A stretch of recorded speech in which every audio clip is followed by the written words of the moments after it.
Now, thieves have long targeted electricity cables, and now they're taking pylons apart. The theft of big bolts and nuts from electricity pylons is on the rise, and it's costing the city of Johannesburg. Millions have been spent replacing pylons that have collapsed, but that impact of theft has far-reaching consequences for residents. This week, the city replaced an electricity pylon that collapsed on top of shacks in Alexandra, leaving scores of people homeless. Newsroom Africa's Linda Mnisi was there.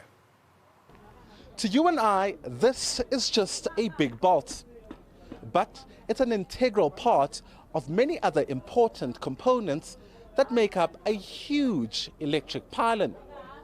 But if this is stolen, as is the case here in Alex, the consequences can be dire. And this will continue being the case as long as there's a market to fork out cash for them.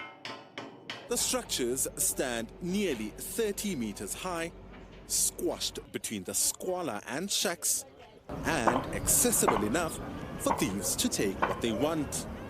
Actually peeling off the steel sheets from these pylons, weakening the structure, and then it falls. In Rudeboord, we've had about 2 already falling, and also if you add Eskom's ones, you'll have about 4 of them falling on the ground because of the weakened structure. Alex is the most recent target. Residents have overlooked bylaws, building homes under these high voltage structures.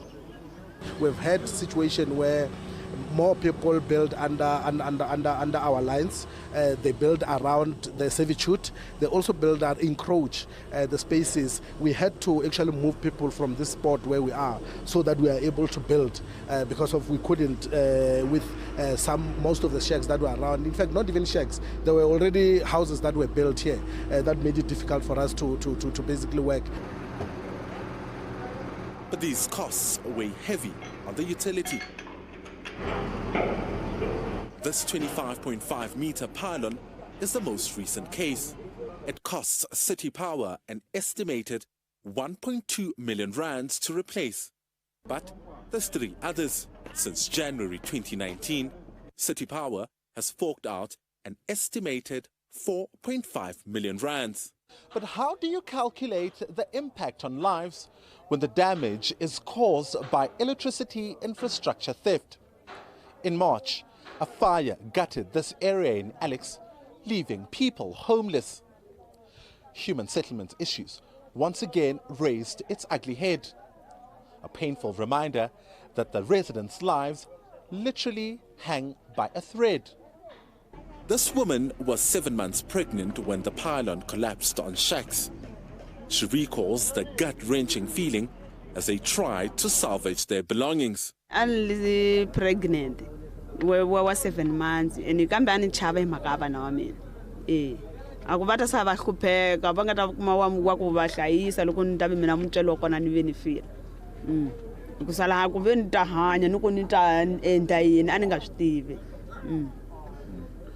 And she's one of many facing the harsh realities of living in Alex. City Power says an intergovernmental approach will help curb these far-reaching consequences. So, there's more to this spot than meets the eye. For Newsroom Africa on Channel 405, I'm Linda Mnisi in Alexandra.